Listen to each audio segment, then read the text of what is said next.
عشق و مستی سے بھرپور بیت رضوان کا منظرنامہ کہ جہاں تمام صحابہ اپنا سب کچھ کائنات کے چاند پر لٹانے کے لیے تیار ہیں اور اسی لیے عہد و پیما ہو رہے ہیں۔ تو وہ کیا تھا؟ حضرت عثمان بن عفان رضی اللہ تعالیٰ عنہ سفیر رسول صلی اللہ علیہ وآلہ وسلم بن کے گئے۔ ظاہر ہے ان کے حوالے سے جو خبر آتی ہے تو جو وہاں پہ پہنچ کر جو انہوں نے اپنے عشق کا مظاہرہ کیا کہ کعبے کا کعبہ موجود نہیں تو کعبے کا طواف کیا ہے، تو ذرا اس کے بارے میں بھی بتائیے، اور پھر جو اصحاب شجرہ کا مقام اور مرتبہ ہے اس پہ بھی گفتگو کی بتائیے ذرا۔ جی بالکل، جس وقت یہ سارا معاملہ ہو گیا اور ظاہر اب آگے بیعت کی طرف چلنا تھا اور بیعت ہونی تھی، تو اب بیعت سے پہلے جو معاملات ہوئے آپ صلی اللہ علیہ وسلم نے حضرت عثمان کو بھیجا قریش کے پاس مذاکرات کے لیے۔ ہونا یہ تھا کہ ظاہر انہوں نے جا کے ملنا تھا اور مل کے واپس آ جانا تھا، میکسیمم ایک آدھ دن لگنا چاہیے تھا، لیکن جب وہ وہاں پہنچے تو پتہ چلا کہ ابو سفیان جو ہیں وہ عراق یا شام کے سفر پہ گئے ہوئے ہیں بزنس کے لیے، کاروبار کے لیے۔ اب رکنا پڑ گیا، 1 2 3 کچھ دن گزرے، اس سے افواہیں پھیلنے لگیں کہ شاید انہوں نے اپنے پرانی غلط روایت کے تحت حضرت عثمان کو شہید کر دیا، جیسے وہ سفیروں کے ساتھ سلوک کر رہے تھے۔ ان کی شہادت کی خبر جو یہاں پہنچ گئی۔ اب ہم نے یہاں 2-3 چیزیں سمجھنی ہیں۔ پہلا، جس طرف آپ نے اشارہ کیا، جس وقت حضرت عثمان گئے، ظاہر بنو امیہ سے تھے اور بڑے ان کا ایک سٹیٹس تھا، ایک تعلق تھا، ایک مقام تھا اس پورے خاندان کے اندر، قریش کے اندر، اور سب لوگ ان کو ریسپیکٹ اور عزت کی نگاہ سے دیکھتے تھے۔ تو انہوں نے سب سے پہلے تو ان کا اعزاز و اکرام یہ کیا کہ آپ تشریف لائیں تو آپ عمرہ کر لیں۔ تو حضرت عثمان نے فرمایا یہ نہیں ہو سکتا، عمرے والے کے ساتھ ہوگا، اس کے بغیر عمرہ نہیں ہوگا۔ جن کے ساتھ عمرہ بنتا ہے، ورنہ چکر ہیں، چکر نہیں لگانے، عمرہ کرنا ہے۔ عمرہ تب ہوگا جب جن کے ساتھ آئے ہیں وہ سامنے ہوں گے۔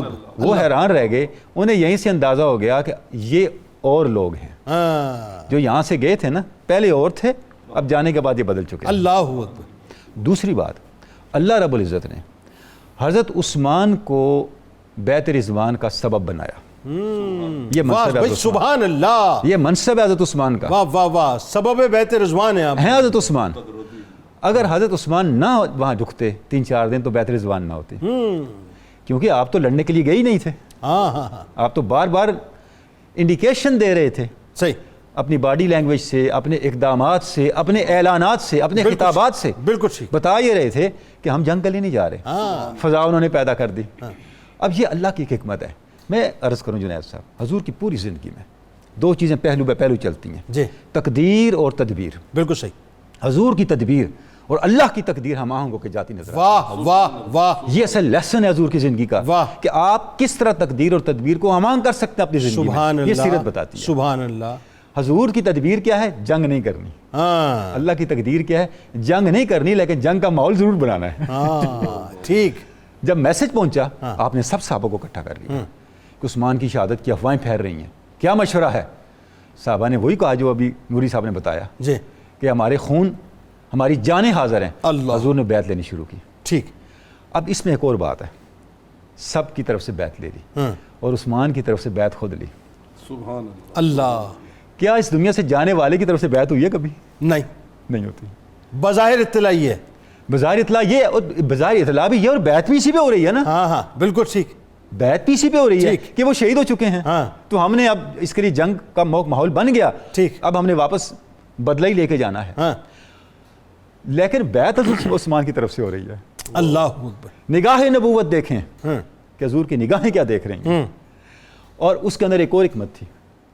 وہ کیا تھی؟ اللہ رب العزت نے قرار دیا کہ جن ہاتھوں کے اوپر بیعت ہو رہی ہے یہ اللہ کا ہاتھ ہے۔ اللہ اکبر۔ اللہ کے ہاتھ پہ عثمان کا ہاتھ، پیغمبر کا ہاتھ عثمان کا ہاتھ بن کے بیعت کر رہا ہے، کیونکہ یہ وہ ہاتھ ہے جس نے آگے اللہ کے کلام کو محفوظ کرنا تھا۔ اللہ اکبر، اللہ اکبر۔ حضور نے پہلے اہتمام فرما دیا۔ سبحان اللہ۔ دست عثمان کو عام ہاتھ نہ سمجھنا۔ اللہ اکبر۔ جو جامع القرآن بننے والا ہے، اس کی بنیاد آپ رکھ رہے ہیں۔ اللہ۔ اب اس کے پیچھے چیزیں کیا ہیں؟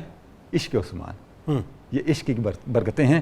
عشق معجزات کرتا ہے، عشق ناممکنات کو ممکنات میں بدلتا ہے، اور عشق ممکنات کو ناممکنات میں بدلتا ہے۔ واہ۔ یہ دیکھنا ہو تو عثمان کے عمل کو دیکھیں، پھر اس کی برکت دیکھیں آگے۔ واہ۔ یہ سارے معاملات ہو رہے ہیں۔ تو اب یہاں پہ آپ نے جب بیعت لے لی تو اب اس کا پھر اوپر آگے مقام آپ دیکھیں کیا کتنا بڑا مقام ہے۔ خود پوری سورہ فتح اسی پہ ہے۔ لقد رضی اللہ عن المؤمنین اذ یبایعونک، بتائیے نا ذرا شجرہ کا مقام۔ خود یہ اصطلاح قرآن مجید نے استعمال کر دی، اللہ ان اہل ایمان سے راضی ہو گیا جو اصحاب شجرہ بنے، واہ، جو درخت کے نیچے آپ کے ہاتھ پہ بیعت کر رہے تھے. اللہ کو پتہ ہے ان کے دلوں میں کیا تھا، کیا تھا، آپ پہ فدا ہو جانا تھا، واہ، کچھ نہیں تھا. واہ، فانزلہ سکینت علیہم واصابہم فتحا قریبا.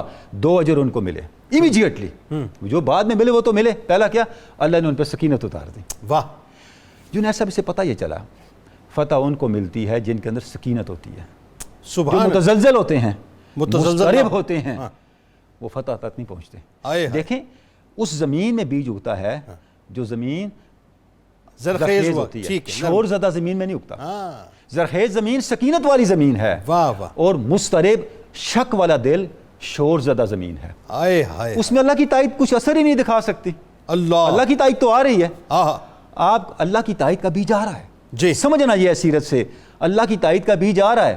آپ کے دل کی زمین ہی شور زدہ ہے، اس کو جلا رہا ہے. پہلے تو اس کو زرخیز کرے نا، وہ سکینت سے ہوگی. اللہ نے سکینت اتاری اور پھر فتح دے دی، اور مقام اتنا بنا کہ کیا شان بیان کی. آپ دیکھیں زندگی بھر آپ کی سیرت میں اصحاب شجرہ کا کیا مقام رہا. جب آپ صلح حدیبیہ سے واپس ہوئے، امیجیٹ کیا واقعہ ہوا، غزوہ خیبر ہوا. جی، غزوہ خیبر کا مال غنیمت آیا، آپ نے وہ سارا مال غنیمت کس میں تقسیم کیا؟ جی، اصحاب شجرہ میں کیا. واہ. اور ایک چیز میں عرض کر دوں، ابو داؤد شریف کی حدیث ہے، بہت سے اصحاب حدیبیہ اس غزوہ میں نہیں تھے، آپ نے بلا کے دیا ان کو، واہ واہ واہ واہ، بلا کے دیا. سبحان اللہ.